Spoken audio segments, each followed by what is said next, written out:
chicos, ¿qué tal? ¿Cómo están? Hoy vamos a aprender cómo calcular la composición porcentual de una sustancia. Y para eso tenemos que tener clarito qué indica la composición porcentual. Y acá tenemos, indica la participación relativa de cada clase de átomos en 100 partes del compuesto. ¿Cómo resolvemos las situaciones problemáticas? Básicamente son dos maneras nomás en que se nos puede presentar. Primero, que nos pida la composición porcentual del compuesto y lo hacemos a partir de su fórmula. O nos da una muestra con los datos precisos de cuánto hay relativamente de cada clase de elementos en el compuesto y lo calculamos también.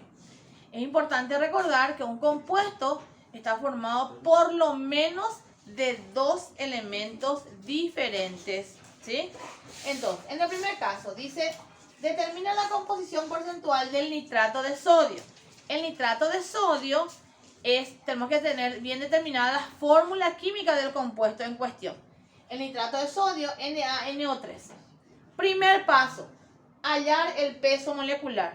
Por lo general, las situaciones problemáticas ya nos proporcionan como dato el peso atómico de los elementos. Y si no tenemos, bien, vamos y consultamos la tabla periódica y ahí vamos a encontrar el peso atómico de cada elemento. El peso molecular, recuerden, implica la sumatoria de todos los pesos atómicos de los elementos que participan en el compuesto. Acá, por ejemplo, 1 por 23 porque hay un solo sodio, más 1 por 14 porque hay un solo nitrógeno, 3 por 16 porque hay 3 átomos de oxígeno en el compuesto. La sumatoria nos da 85 gramos, es el peso molecular de nuestro compuesto. Después, por regla de 3 simple, calculamos cuánto hay de cada clase de elementos en el compuesto. Entonces, en 85 del compuesto hay 23 de sodio. ¿Cuánto habrá en 100? 27,05. En 85 del compuesto, peso atómico, peso molecular. En 85 del compuesto hay 14 de nitrógeno. ¿Cuánto habrá en 100? 16,47. Y en 85 del compuesto hay 48 de oxígeno. ¿Cuánto habrá en 100? Y tenemos el porcentaje de cada uno de los elementos. Una manera de verificar si hemos hecho bien nuestros cálculos es que la sumatoria de los porcentajes nos tiene que dar 100 o muy próximo a 100. Nunca más de 100. 99,9. 100. ¿Sí? Otro ejemplo. Calcular la composición porcentual del sulfato cúprico pentahidratado. Puse este ejemplo porque cuando la sustancia está dentro de su composición, es inherente la presencia de la molécula de agua. A la molécula de agua se le considera como un elemento, o sea, como un componente de ese compuesto. La fórmula de sulfato cúprico pentahidratado es esta.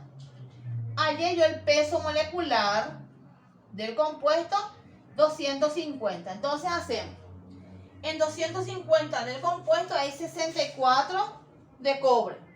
Hallamos el porcentaje de cobre.